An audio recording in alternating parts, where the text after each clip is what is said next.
Kolay gelsin. Tamam başkanım, hoş geldiniz.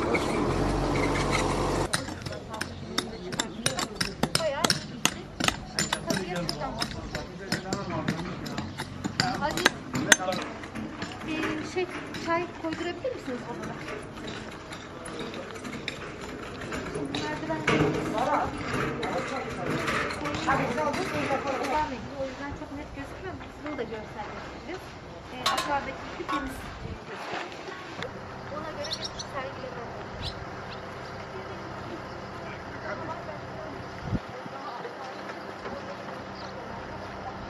Şey yap, hayvanı kıstırma alanı. Onların tahrip olmaması lazım. Vay Oraları be. siz ilan etmeniz lazım.